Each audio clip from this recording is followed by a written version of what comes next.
Assalomu alaykum kitobxumor do'stlar. Uyg'ur TV'ning roman o'qish programmasiga xush keldinglar.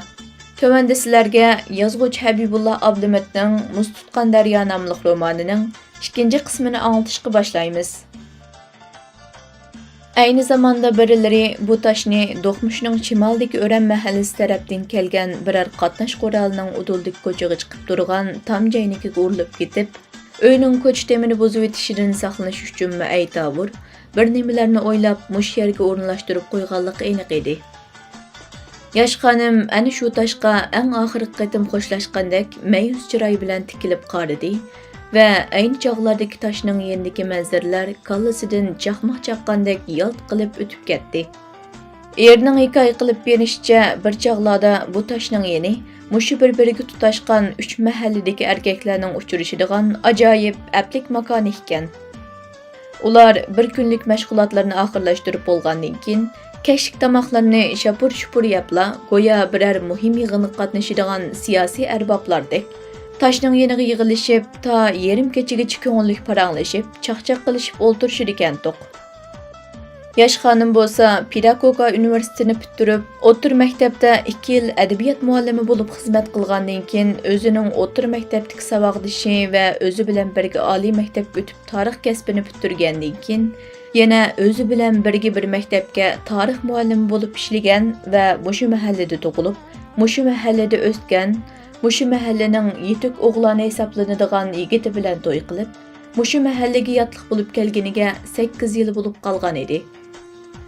U 30 yoshlardan sal halqıgan, o'tir bo'y, oq yuzlik, burunlari egiz, lavlari nefis, kulrang ko'zlik, qora qoshliq, qora chashliq tipik Uyg'ur cho'qonlardan biri edi.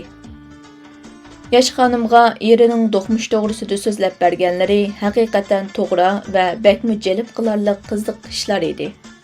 Darhaqiqat mazkur Do'qmush va ana shu atrof qorlar bilan o'ralgan toshning yeni ayni chog'larda mushu mahallaning eng avat joylarining biri edi.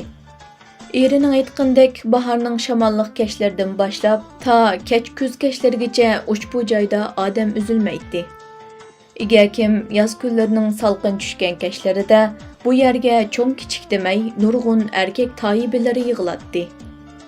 Kelganlarning ichida 15 yoshdan tortib ta 50 yoshlargacha qadar erkaklar bor bo'lib, ular o'zlarining yosh quramiga beqib, o'zligidan 3-4 guruhga bo'linadi. Ularning ba'zilari kasalariga chiroyli qatlab yanchuqiga selib olgan qo'l yog'liqlarini qo'yib o'tirishsa, yana ba'zilari daq yerga kassasini qo'yib o'tirib, parang'i tushib ketadi. Toshning yeniga to'planganlar ana shu o'z tavasidagi guruhlarda o'tirib, o'zlarining saviyasiga qarata paranglarning temisini tanlab, shu tema bo'yicha talash tartish qilishadi. Hatto parang orasida birlari chaqchaq qiladi va hammasi birdek vayt deb uchi uzilib ketadigandek varqirishib, kulkidan muhchaymagan birmi badan qolmaydigan ajoyib kayfiyat maydonda zohir bo'ladi. Bundaq vaqtlarda ba'zilar hayajondan ixtiyorsiz o'rinlardan dast turib ketadi-da, o'zini sezmagan holda kassadagi to'pini qiqib, boshqalarning til ahonatiga qoladi. Yana ba'zi birlari orqa-orqadan qilingan chaqchaqdan kulib teliqib chekiyotgan mo'xirkisining ochiq isi o'pkisiga ketib, to'xtamay yutilib pokandek qizdirib, ko'zlaridan taramlab oqqan ochiq yoshlarni to'piliq yerga to'ksa, yana birlari qattiq varqirab kulish bilan tang go'ran to'mirlari ko'pchib, ixtiyorsizlikdan orqasidan yalqachib ketib, osuruqning sesqi muloqotgohni biqsitib, hamma odamning tishini qirishtirib yetadi-da, oxiri chaqchaqning obyektiga aylanib qolib, sorunning payzini yana bir baldoq yuqoriga chiqarib yetadi. Ana shu zamonlarda mahalladagilarning iqtisodiy sharoiti hozirgidan necha hassa nachar bo'lgani bilan, turmushda hozirgidan necha hassa xotirjam edi va yana navbatdagidek mahalla aholilarining atalmish ma'naviy madaniyat jihatdan yuksalish uchun asosiy qatlam kadrlarining o'rinlashtiradigan kurslari bo'lmasa-mu, mahalladagilar ma'naviy jihatdan hozirgidan necha hassa ustun ruhga ega edi.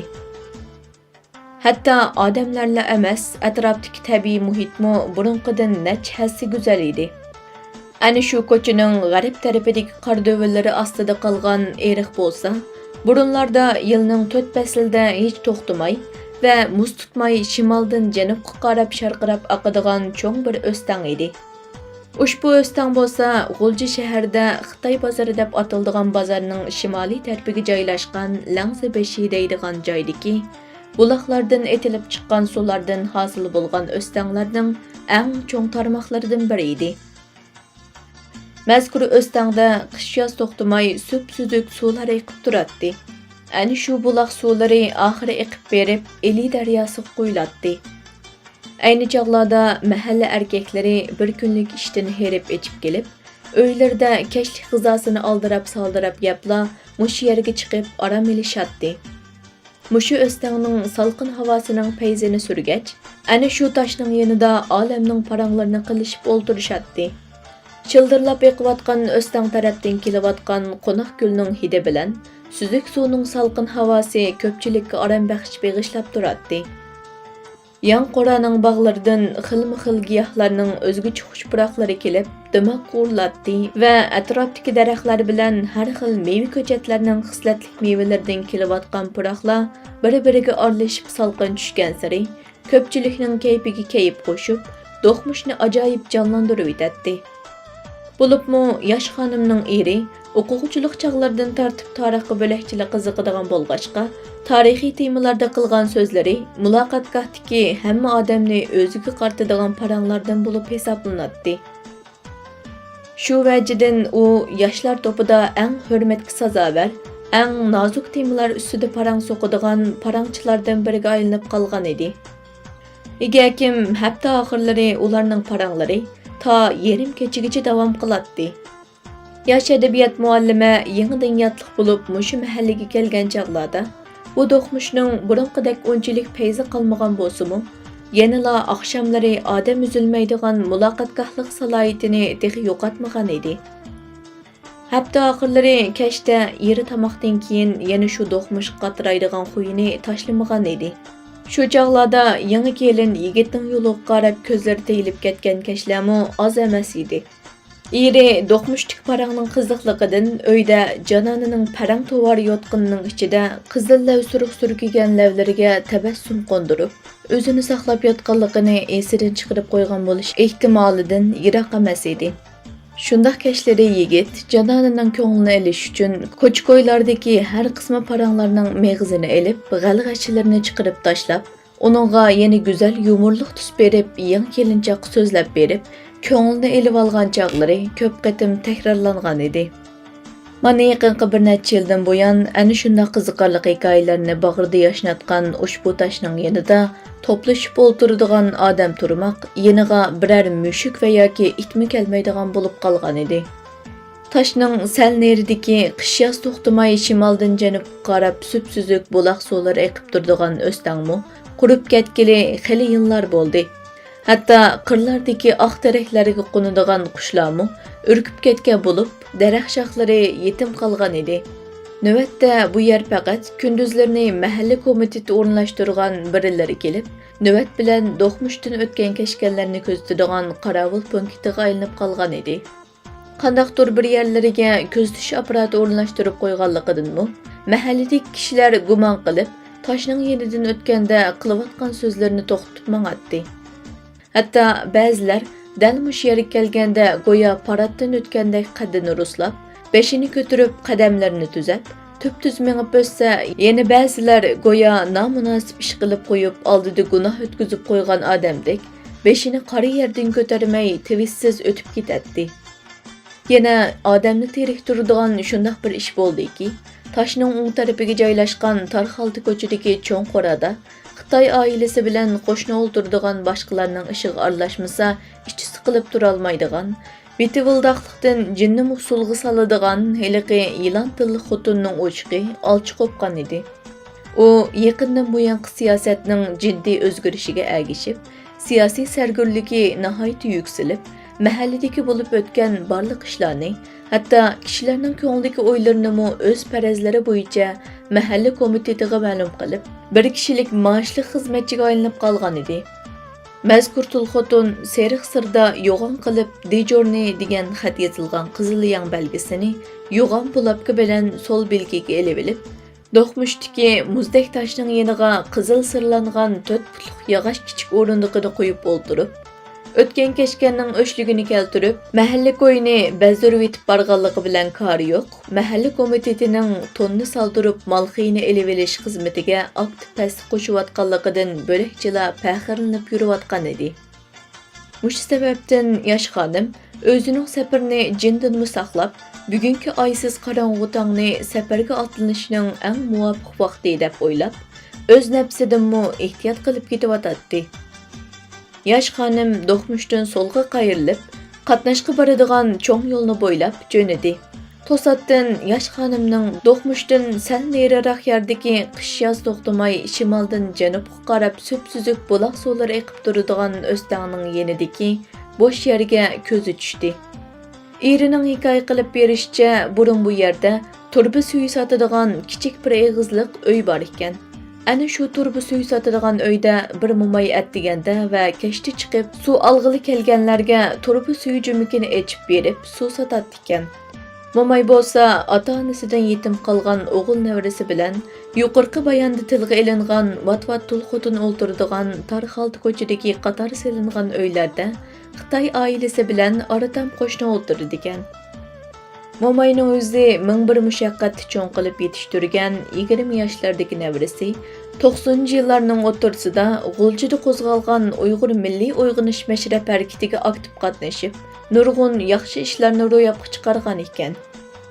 1997-yili 5 fevral kuni mashrab o'ynaganlik uchun tutilib ketgan va tuyuqsiz yo'qab ketgan al-og'inlarning izlerigini qilib, namoyishga chiqqan sababli qo'lga ilinib, bir oydan keyin o'lim jazosi berilganligi to'g'risida hukm e'lon qilinibdi.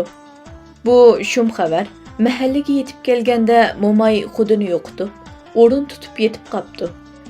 Darvaqa oradan bir oy o'tganda mo'mayning nevrasi qatorliq o'limga hukm qilingan yigitlarni shaharning cho'ng ko'chalarida aylantirib, xalqqa ibrat elish deb ko'z-ko'z qilishgandan keyin hukmni ijro qilmoqchi bo'pti.